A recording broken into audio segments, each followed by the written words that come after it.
বাবারে তাড়াতাড়ি ঝাঁটটা দিয়ে নি, এখনো রান্না করতে হবে, পুজো করতে হবে, বাসন মাজতে হবে, কাপড় কাচতে হবে। বাবা কত কাজ। টকগুলো রোজ পরিষ্কার করতে হয়, তাও কি ময়লা হয়ে যায়। আবার একটু মাটিগুলো খুঁড়িয়ে দিই। বাবারে টকগুলো বেশ এইখানে সাজিয়ে রাখি। বাবা কি ভারী।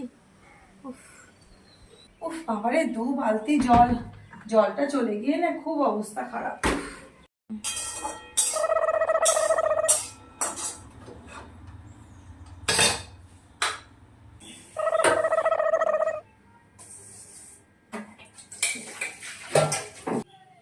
বাবা বৌমা আসার পর যে কি শান্তি হয়েছে না, সারাদিন শুধু শুয়ে আছি, খাচ্ছি যাচ্ছি ঘুরছি, ও কি শান্তি পেয়েছি।